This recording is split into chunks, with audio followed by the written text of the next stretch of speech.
పడుతూనే ఉన్నాయి. ఏదైతే మనం చూడొచ్చు, బిజినెస్ లో కూడా చూడొచ్చు, మొత్తం ఫ్యాక్టరీ మొత్తం ఒక్కరికి అయితే ఇంకా మంటలు ఎక్కువ పడుతూనే ఉన్నాయి.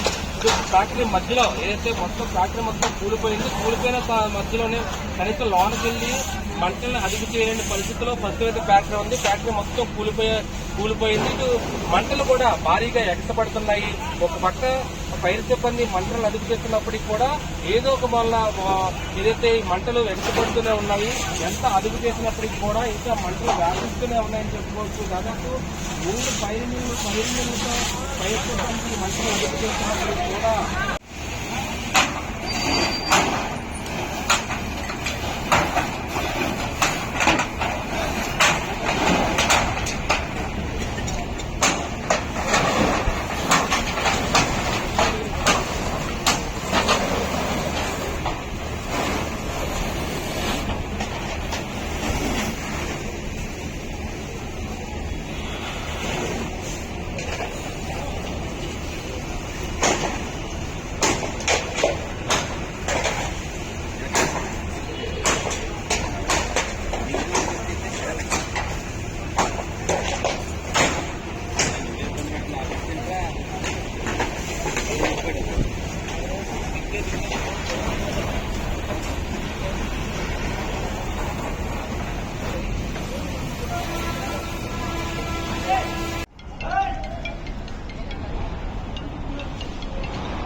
భారీ ఎత్తున కూడా మంటలు ఎగిసిపడుతూనే ఉన్నాయి. మనం విజువల్స్లో చూడొచ్చు.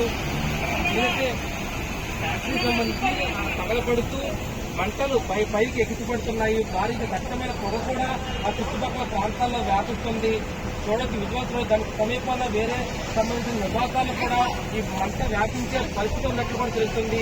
సమీపంలో ఉన్న కొన్ని కళ్యాణ మండలకు సంబంధించి కూడా పారిశుద్ధ్యంగా ధ్వంసమైనట్లు కూడా తెలుస్తుంది. ముఖ్యంగా దాంట్లో మొత్తం ఏదైతే ఉందో కొనుగోలు ఫ్యాక్టరీకి సంబంధించి కూడా పూర్తిగా కూలిపోయిన పరిస్థితి కూడా ఉంది. మొత్తం గోడలు కూడా పూర్తిగా దగ్ధమయ్యాయి. గోడలు కూడా పడిపోయాయి.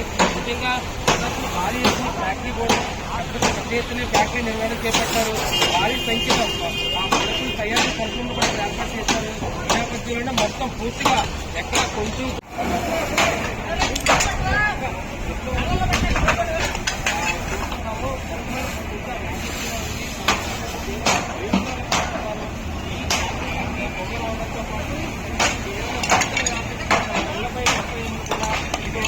ఆందోళన వ్యక్తం చేస్తున్నారు.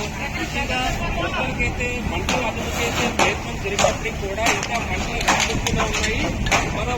ఇటు భారీ ఎత్తున మంటలు ఎగసిపడడంతో స్థానికులు తీవ్ర భయాందోళన గురవుతున్నారు. పక్క ఒక కట్టలే వల్ల తీవ్ర స్థానికులైతే ఆ ఉద్యోగ వ్యక్తులతో కూడా భయాందోళన గురవుతున్న పరిస్థితి.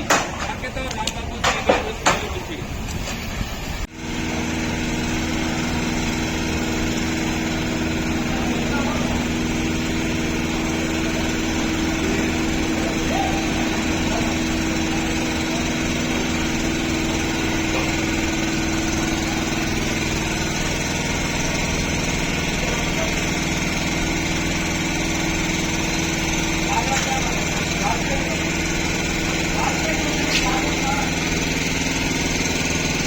చూసారా?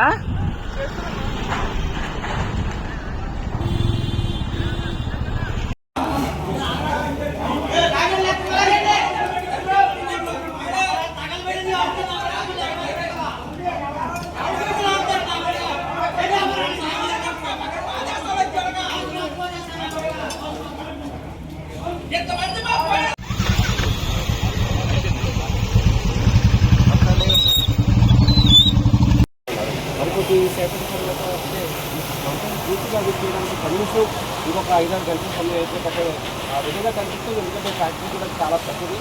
పైన పక్కన సెంటర్ పరిస్థితి కూడా మంటల స్థాయి ఎక్కువగా ఉంది. ప్రమాదం ఇంకా పూర్తి స్థాయిలో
ఇలా మార్నింగ్ ఈ రోజు లేవగానే అందరూ విఆర్ఓ గారు మాకు ఫోన్ చేశారండి. ఇక్కడ క్యాన్సర్ హాస్పిటల్ ఆపోజిట్ లో ఉన్న ఫ్యాక్టరీ సుస్మిత ప్రైవేట్ లిమిటెడ్ సంబంధించింది.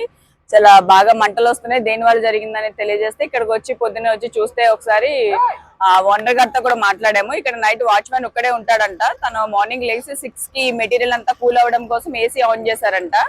అది ఆన్ చేస్తే సడన్ గా ఒక్కసారిగా మంటలు వచ్చి షార్ట్ సర్క్యూట్ జరిగి పరుపులు మెటీరియల్ అంతా కాలిపోయిందని చెప్తున్నారు. యాక్చువల్ లోపలైతే ఎవరు పర్సన్స్ లేరు, హ్యూమన్ లాస్ అయితే ఏమీ జరగలేదని చెప్తున్నారు. ఆ ఓనర్ తో మాట్లాడితే ఒక ఎస్టిమేషన్ వచ్చేసి 50 crores దాకా లోపల మెటీరియల్ ఉండిపోయి అంతా కాలిపోయిందని చెప్పి చెప్తున్నాడండి.